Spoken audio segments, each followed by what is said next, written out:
Hey, welcome everyone to the From the Shadows podcast. I'm your host, Shane Grove.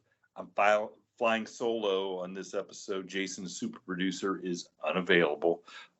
He's going to be super mad besides being the super producer. So, but because I know once he hears our guests' stories on this episode, he's going to be disappointed that he was not able to jump on. But you know what? That's what happens, Jason, when you're when you're being lazy on the job. Sorry, man. That's just for him. Nobody needs to laugh at that. That's just for him. So I want to remind everybody that if you have a story or an experience that you want to share with us on the podcast, you can find us on Facebook at From the Shadows Podcast, or you can find us on our forum page at After the Shadows. You can contact me on Shane Grove Author on Instagram, or on our From the Shadows podcast page on Instagram. Or if you want to send us an email, find us at our website, fromtheshadowspodcast.com. Hit the contact button, send us an email. We love getting those emails, hearing about your experiences, and that's what the show's all about.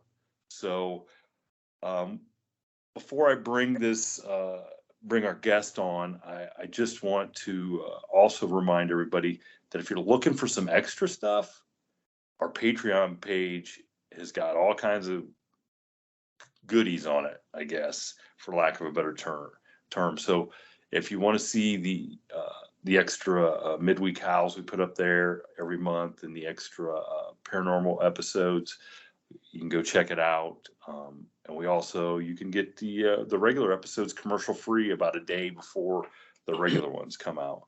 So just go search Patreon and find us From the Shadows Podcast. So I'm kind of excited.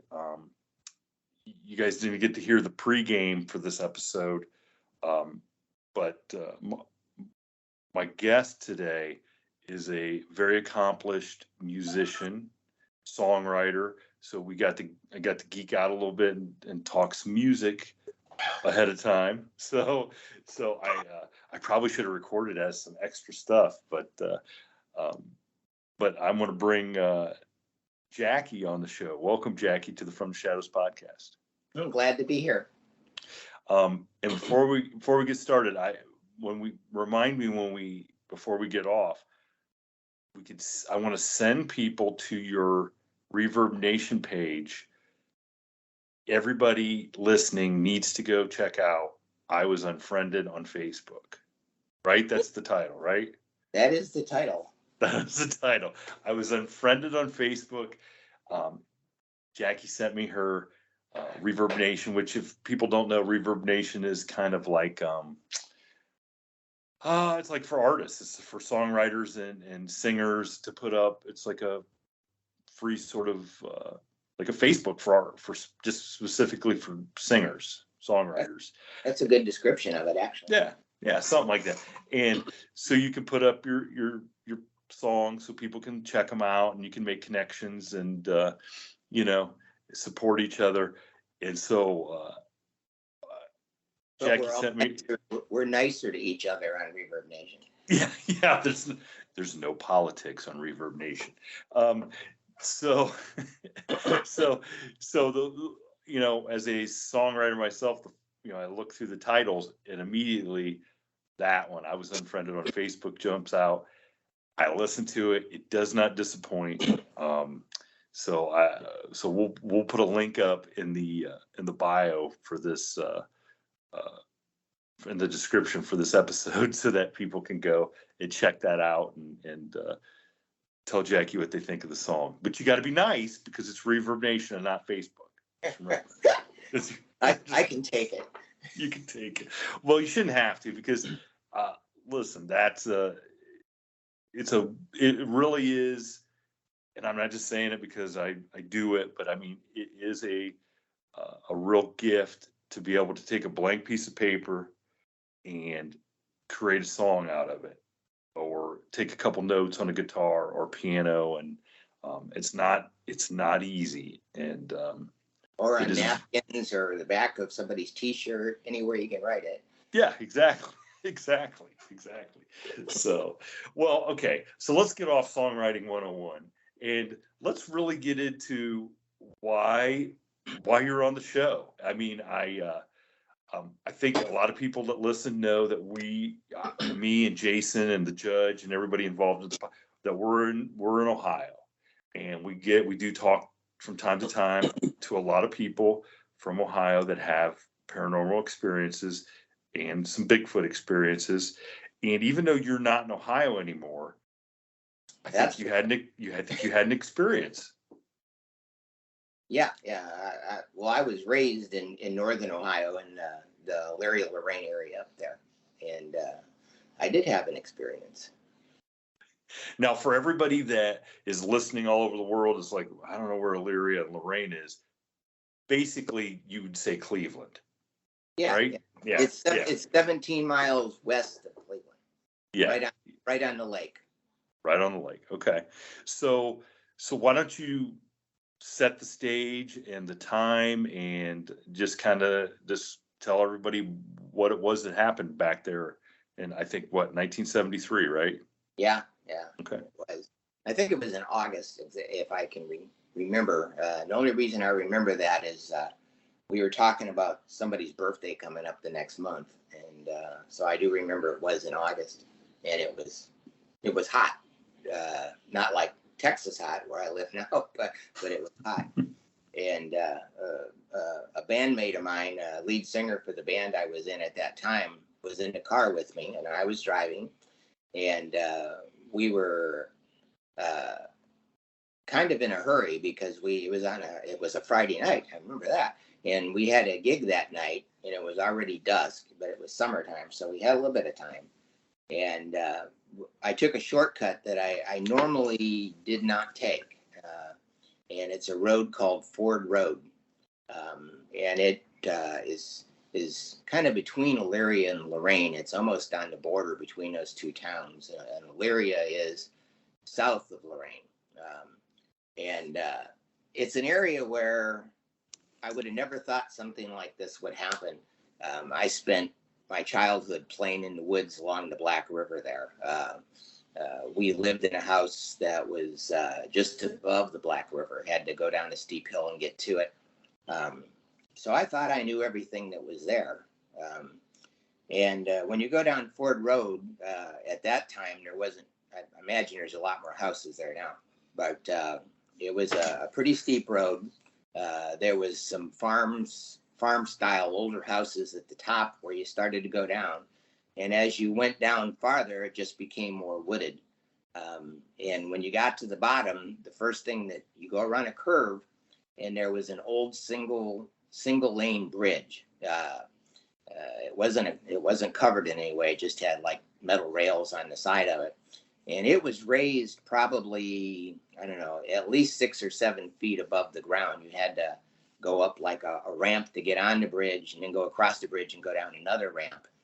And you had to be careful that there wasn't another car coming the other way, because you might have to fight it off, who's got the right of way. But on this particular night, it was, well, like I said, it was at dusk. It wasn't completely dark above the river, but down where the river is, there's actually there's cliffs that go along the one side of the river. One side of the river, for the most part, you could walk down to the water. The other side, they have these big rock sandstone cliffs, except right where Ford Road is. And so as we came across that bridge, and I was probably going faster than I should have, and we were talking, and I had turned on the car lights because it was much darker down along the river than it was up above. And as we came off of the other side, something stopped or walked out in the middle of the road as we were coming down the ramp. And at first, I didn't know if it was a person or a deer or whatever.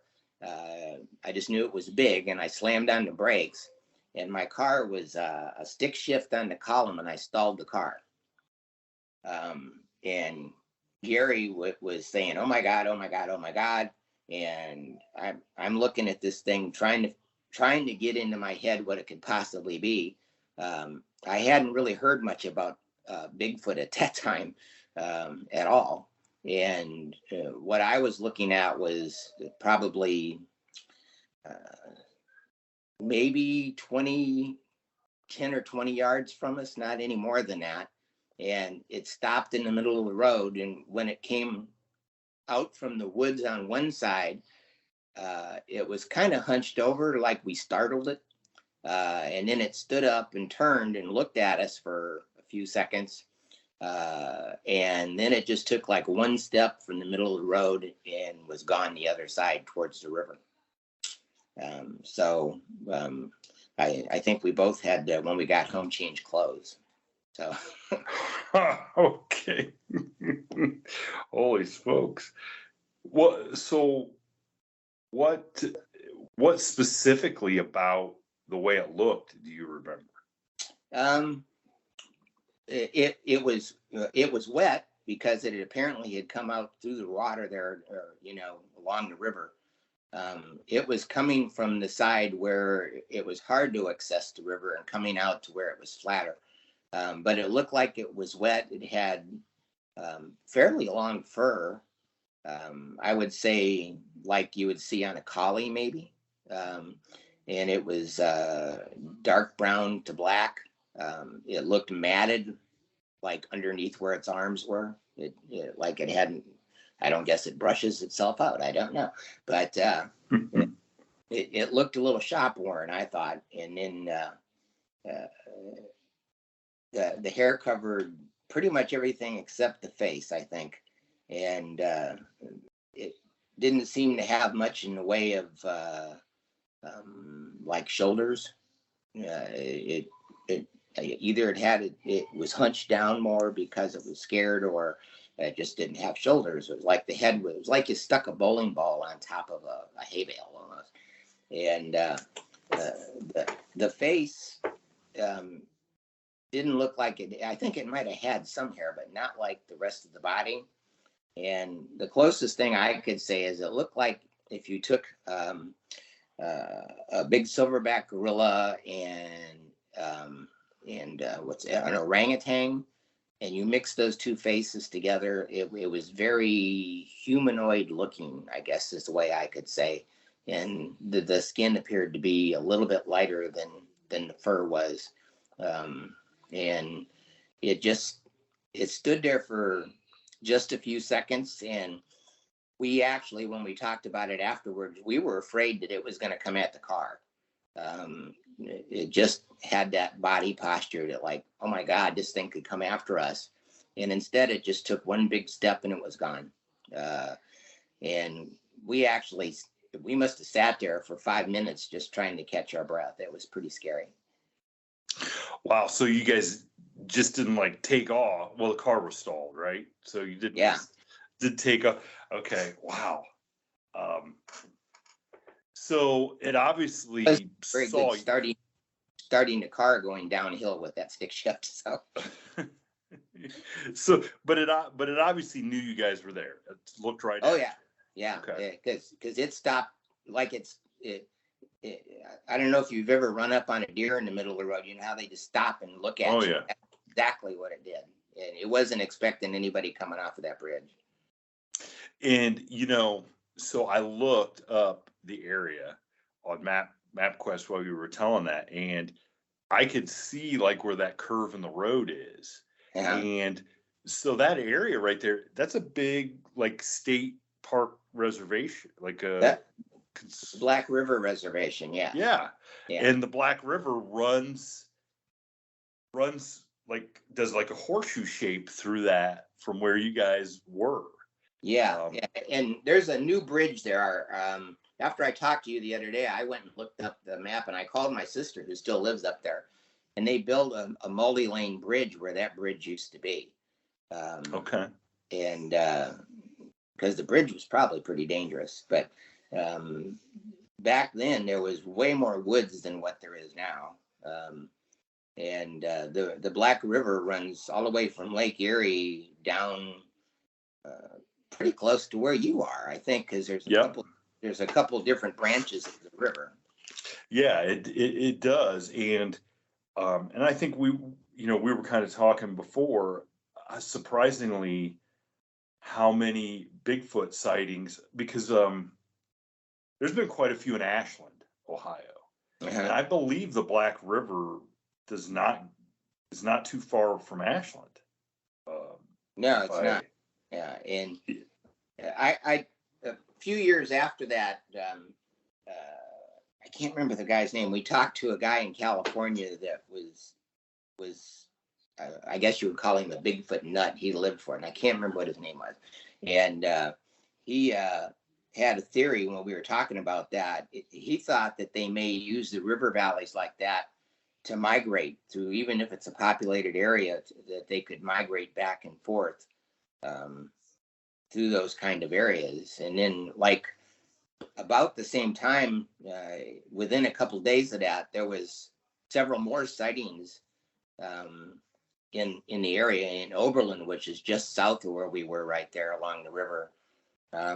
They had some, I don't remember if it was hunters or whatever it was, but they claimed to see the same thing with red glowing eyes. And as I recall, somebody took a shot at it, actually, because they thought it was going to attack them.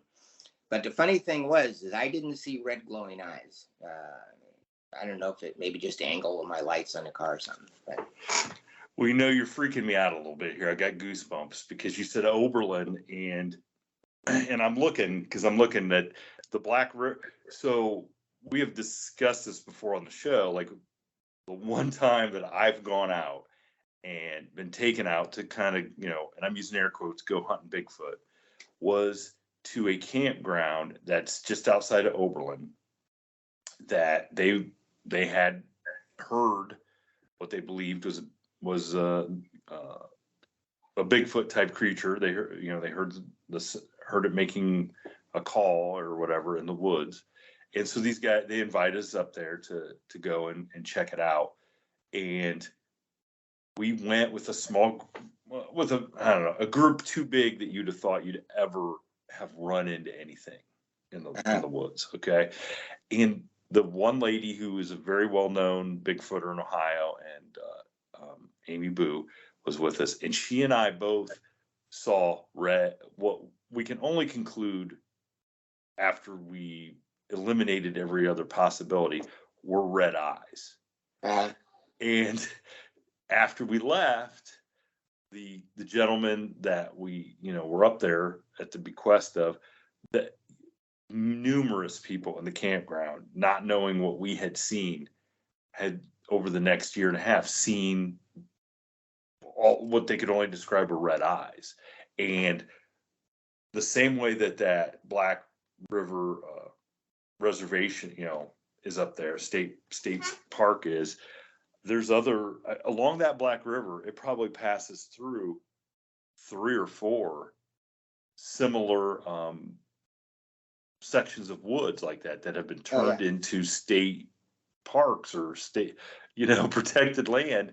So if the idea is these creatures use the river, then the rivers go right into all this protected land where it's like a smorgasbord for them, Oh yeah. In the Black River, where I lived right above it, there's an east and a west fork in the little area there, Black River, and there's waterfalls on both forks. And I spent my entire childhood playing down there along the river, and the river, interestingly enough, back then, I'm trying to remember, the east fork of the Black River, the water wasn't too bad, but the west fork of the Black River was completely polluted from a place called Harshaw Chemical. There were no fish past where the rivers joined until you got close to Lake Erie. The river was completely dead. So I just would not think I would have seen something like that coming out right there. It just, and I don't know I don't know what the river's like now, but it was, you didn't go in that water.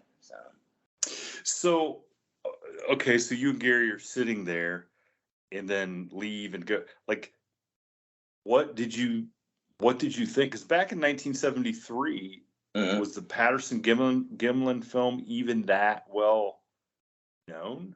Like, would that Um, even have been something that you would have even I don't think seen? I had. To be honest with you, I was only in the music and surviving back then. So, um, and TV wasn't like it is now. With the internet and all those kind of things. So I actually had never heard of that. I started looking for things like that after the sighting. And haven't quit since. I mean, I want to see another one. That's what I want to do. That, so did you guys tell anybody or we, ask we anybody? we didn't at first. We lived together at that point, and went and played the gig that night, and really didn't say anything. And I think it was the next day or so that we saw in the local newspaper, the Chronicle Telegram, there was a story about the sightings in Oberlin. And Gary didn't want to do anything, but I called the Lorain County Sheriff to tell them what we had saw, and they just kind of blew me off. Um, you could almost hear them smirking on the phone. But so for a long time, I didn't say anything to anybody about it, just because I didn't want to be ridiculed. Um, we later told some of the family, we talked about that. My kids are all grown now; they know about it. But at the time, everybody thought you were completely crazy. They probably still do. So. But then, so you said when you went to California, though, the subject was a little bit more accepted once you Yeah, got to California. yeah. Okay. And I got to be honest, like and we just talked to another guest about that, like growing up in Ohio in the 70s, you did not associate Bigfoot with Ohio. You just thought it was something that was, out in Yeah. like Pacific There, Northwest. and there were a lot of legend stories that people told up in northern Ohio. There was supposed to be a Black River monster that swam through the river and would take people off the bank. And that's what we thought we were looking at. That's really what we thought we were seeing. And when I was a kid, you didn't go down by that river where we were at night, because you heard these stories about this creature that was in the river. And looking back on that now, that's probably legends that may have had to do with Bigfoot, and Well, I believe it was in the late 70s. Then was the whole Minerva monster thing yeah, in Minerva, yeah, Ohio, which is in that, like, if you want to call it a corridor from Cleveland yeah, down to yes, West Virginia, so to speak. yeah, Um, and we knew nothing of it. And that's when I would have been, you know, 8, 9, 10 years old, just really into everything Bigfoot and the paranormal. And we never even heard about that. And that was national news. oh yeah, And and we didn't hear about it because our channels were out of Toledo, not Cleveland. Cleveland. So you just didn't know what was going on the yeah, other side of the state. and the only thing I'd heard about at that time was the Mothman, because in Mason, in Point Pleasant, where that happened, that's my family there. That's where they live down there.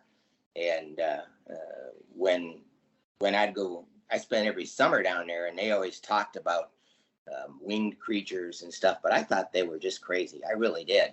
And Now, did any of them have any sightings or experiences themselves?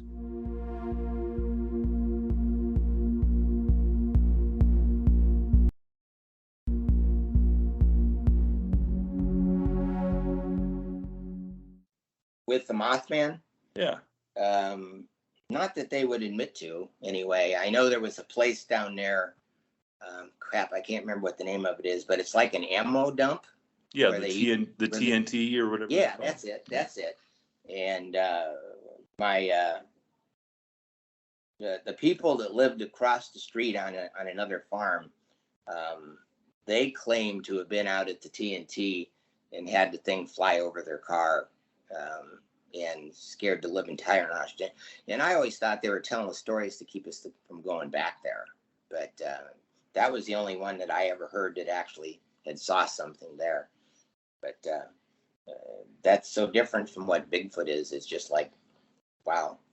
So, And I just got to ask, what was your impression of being in Point Pleasant? As conservative as you could possibly get. But I mean, we stopped there one time a couple years ago just because, of course, you got to stop there, especially if you're doing something like this. And Yeah. it was it was like 5 o'clock on a Friday, Yeah. and the place was completely empty. Like once 5 o'clock hit, and Yeah. like everybody left, and we're standing down there by the Mothman statue, right beside the Mothman gift store museum, and it was the eerie. Like I'm just looking out, like I imagine where I think it was the Silver Bridge that collapsed, like, and like I'm looking out, and I'm just like, this is really kind of freaking me out a little bit here. Like It's kind of a weird. It's that area has a little bit of a weird vibe to it.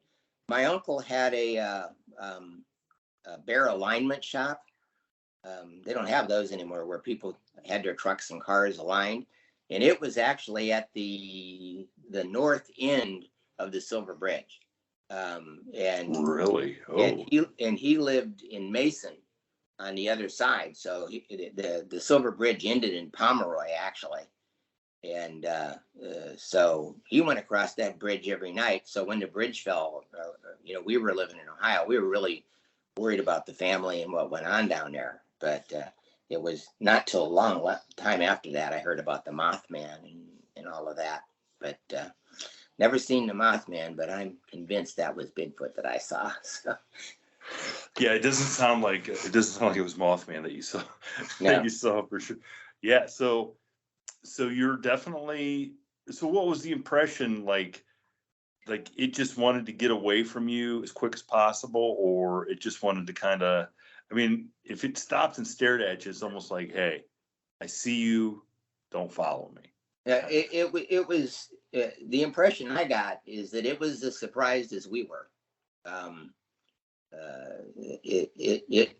It looked like when I catch my kids when they were young and doing something they weren't supposed to, but the way it stopped and turned and looked at us, you could tell it was surprised. That face was expressionful enough that you could say it's surprised, and then it just kind of walked away. It didn't even run. It just like I don't know how it was like a lane and a half road, and it was in the middle, and it was like one big step. It was off the road. So now the other thing that struck me is you saying that it appeared like it didn't really have a big set of shoulders on it. Yeah, it was like slope shouldered almost. It was not, I guess not shoulders, neck. I guess I should have said neck. It was like the head is just sitting on the body. It's the best way I can. Okay. But it was okay. That makes more sense because to me, like, these things seem pretty massive, and shoulders are one thing that they don't lack in. Yeah. But I get what you're saying now. Is that it didn't.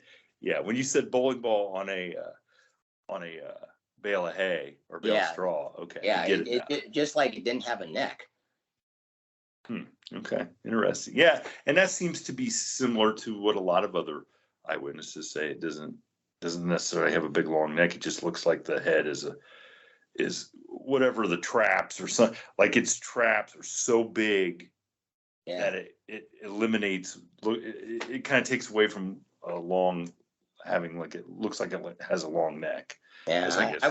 I wanted to go back down there the next day and look where it went. And Gary wouldn't go. He didn't want nothing to do with it one way or another. And but I really wanted to go see what I could see, I guess. And I've been looking in the woods ever since. I mean, in Texas here, my husband's health isn't good now, but we used to go camping up in East Texas, where there's a lot of stories about Bigfoot. And I heard stories from folks up there, and I spent most of my time in the woods looking. I never found anything, but I'm very disappointed. So if Bigfoot's listening, I'll give you my address. Gotcha. I hope that I hope you do get another chance to see one. You know? Yeah, I would love to. I mean, it's a weird thing, you know. It's like something at the time. Well, I don't really want to see this, and now I've seen it, and I don't know what to do with it. And then it's like, okay, I want to see it again. So, Well, so I want to get into another story that you shared with me because I was not expecting this other story, and who would? I exactly, but I find this as fascinating as you seeing the Bigfoot walk across the road in front of you. So if you want to kind of get into the origins of this other experience, Okay. go for it. Okay, I'm not even sure how to start. When I was very little, I used to have very vivid dreams that ended up waking up my parents, which isn't unusual for kids. I have 4 kids, and they had dreams. But I used to have dreams about being held down and about being stuck in a mound of clay with these little guys like the Munchkins from The Wizard of Oz, not letting me up. And it was a reoccurring theme all the time, even when I was a teenager. And I just counted them as dreams. And I had a real bad aversion to owls and to cats. Didn't want to be near a cat, didn't want one next to me. I didn't even like to look at pictures of owls. They just, for some reason, freaked me out. And so those dreams continued for a very, very long time.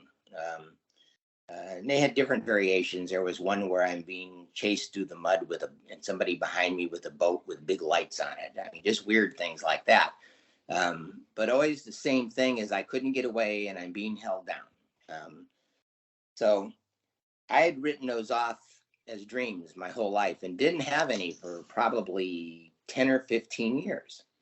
And we moved to Texas, and I now live just 1 block over from where this occurred. And I had a really vivid dream one night. And it's the first time that in the dream I saw what the little guys were that were holding me down, and they were grays. There is no two ways about it. They were grays. And they took me out the back door of our house, and they didn't float. They didn't transport me. I walked with them willingly, apparently, through the grass, and it had rained. The grass was wet, and into the woods behind our house. And there was some kind of light in the woods, and that's where we went. And once we got to the light, it looked like, I don't know how to explain it. It just, I guess you would say a ship, but I don't know that much detail about it because after that, I didn't remember anything. The next thing I knew, I was waking up in bed next to my husband, Sandy, and I was actually telling him about that dream because I was very upset. I just, it didn't feel like a dream. I guess that's the best way I could say it. And he was trying to reassure me. And I swung out of bed and pulled the covers back. And I had wet grass and pine needles on my feet. And there was wet grass and pine needles in the bed. And I don't know if I even like talk about it, but I kind of lost it at that point because then I knew that I don't know. It obviously something actually happened to me that night, and then I realized that all of those dreams I had growing up may have been the same experiences over and over again. I don't know why I would be that interested. Maybe they wanted me to write a song. I don't know. But when you first told me that, it just gave me goosebumps. Like So at the very least, you were sleepwalking outside and walked into the woods. At the very Absolutely. least. At the very least, yeah. Which is has got to be, that in itself would be disturbing a little bit. Yes. You know, that you wouldn't even wake up walking outside and walking into. And you know, over time, I've remembered more things that went on. I was telling you before, I remembered what those little guys and wherever they took me smelled like, and it smelled like we used to have a reptile business, and we had to keep crickets, and the cricket pen smelled exactly like the smell, musty, cinnamon, almost like cinnamon smell almost. And I remember that, and their eyes, the big eyes for sure. Um, I don't think, I don't recall any communication. I mean, like talking to me or anything, just them walking me back there. And um, we actually have been kind of freaked out about it ever since. I've got. And your husband has no recollection of you getting up and or leaving the bed?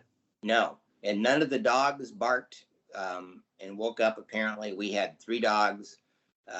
One of which we had an Afghan hound that would bark at anything, and my husband didn't hear anything or know anything. The dogs didn't seem to have been awake or barked at anything. If I'd opened the back door, they'd have been out the back door with me for sure. Well, could you tell how you left the house? Yeah, but there's only one way, and we had a back door that went onto a cement pad, and then that went right straight across the yard into the woods, about probably 40 feet of yard, no fence, and then into the woods. But what I'm kind of saying is did you go through, because I've heard a lot of stories, abduction stories where they feel like they floated outside, like they have no idea how they got outside. Right. Like they did, right. like, could you see it all, like footsteps or grass, like where you would have walked out or walked back in? Or did you even think about that? I mean, I didn't don't know. think about looking at that actually. The grass was pretty short because it had just been mowed, but which is why I had grass all over my feet probably, and but it was wet, and the woods back there are mostly these pine trees we have down here. I don't know what they call them, and they get a pretty good bed of pine needles underneath of them, and it's like I was sort of awake until I got to wherever they were taking me, and then everything just went black at that point. And I really wish I knew what went on. I did have bruises the next morning, by the way. I forgot about that. Wow, like bruises where? I had bruises on above my knees, on the inside of my thighs, and my one arm had like 4 bruises, like somebody grabbed you. But other than that, there wasn't anything physical. And I don't know where the bruises came from, you know, but they were there. And it's making me sick to my stomach talking about it. I got to be honest with you.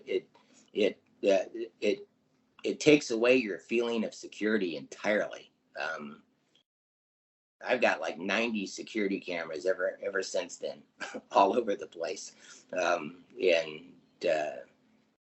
If you ever felt secure, it's gone, because it's like apparently somebody could just come in and do whatever they wanted.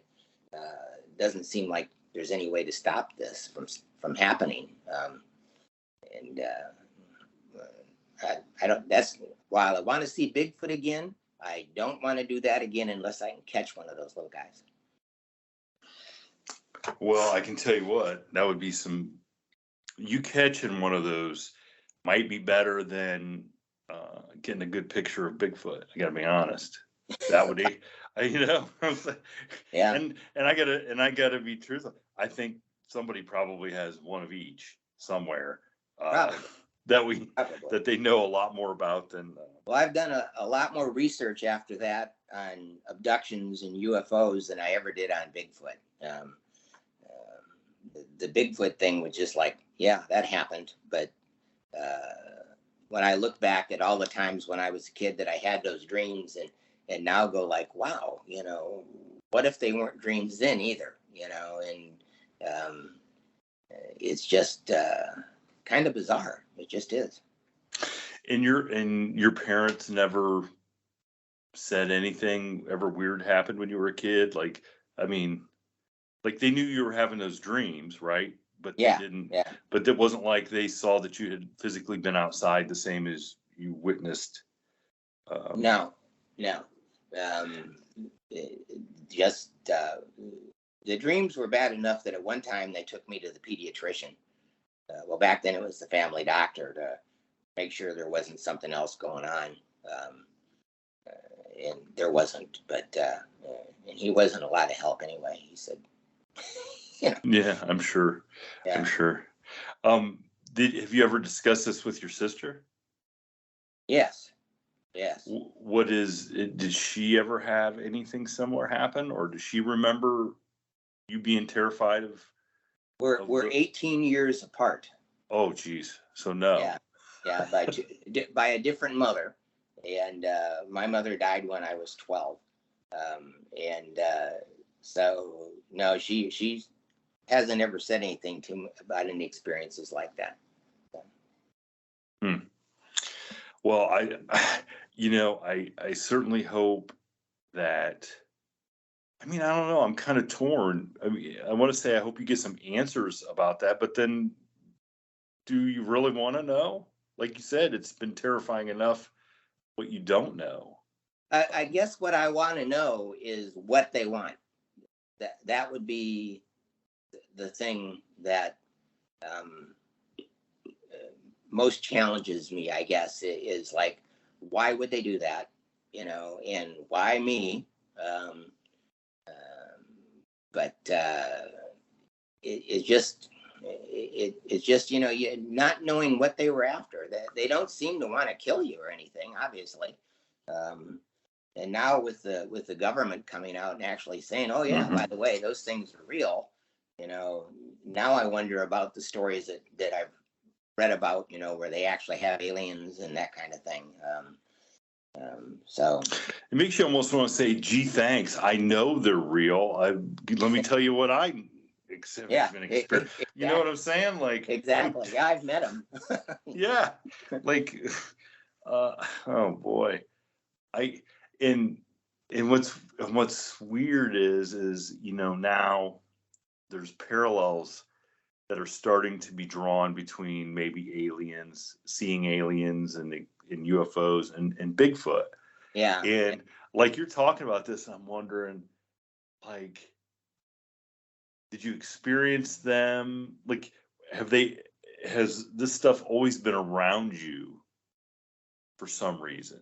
Like, did you see these and those aliens when you were really small to see Bigfoot when you were older, and then you know what I'm saying? I don't know if Yeah. some connection. I mean, I don't know. It's just like I said, I think before, it's a rabbit hole that we could go down, and there would be no end. Maybe they both like songs written in G. I don't know. Oh, well, I'll tell you what, Jackie, I appreciate you coming on and sharing both of these experiences, because I mean, I know how the second part, how personal that is for sure, and I think you're a pretty tough chick who's lived a full life, and to know and to hear like that in your voice, I know it must be pretty it must have shaken you up pretty bad, so yeah.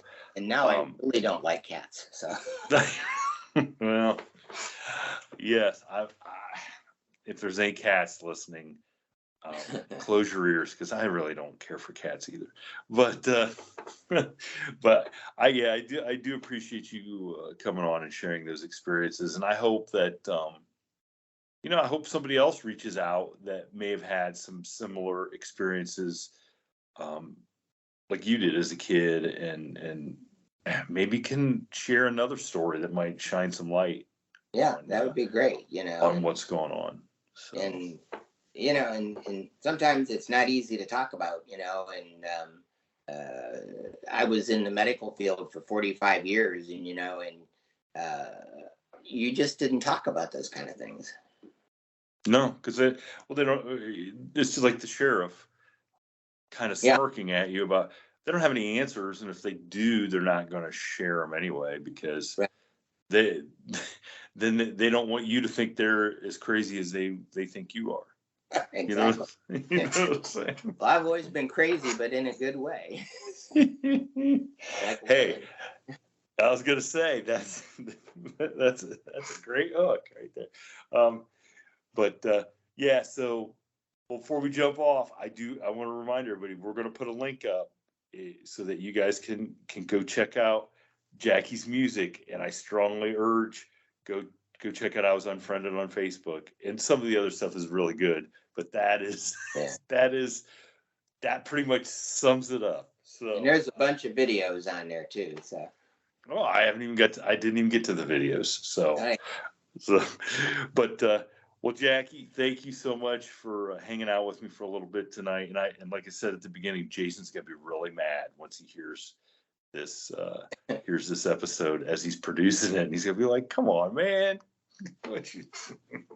Sorry, Jason. Sorry. So, but Jackie, I appreciate it, and you know what? If if you do happen to have some more experiences like that, I mean, feel free to get a hold of me. I'll I will do. definitely I don't have any answers, but I'll definitely be a be a ear that you can vent to if and if you do capture one, don't tell Yeah. anybody. Don't tell anybody. I'm gonna tie the little rascal up and put him in the closet. That's the only thing I can tell you. So, Okay. That storyline's already been done. That was ET. So yeah, kind of. Yeah. well, Jackie, thank you so much, and we'll stay in touch. Alrighty. Good deal, Shane. Yep. Bye bye. All right. Bye. Thank you for tuning in to this week's episode of the From the Shadows podcast. Until next time, never shy away from the darkness or what may be lurking in the shadows. We are out.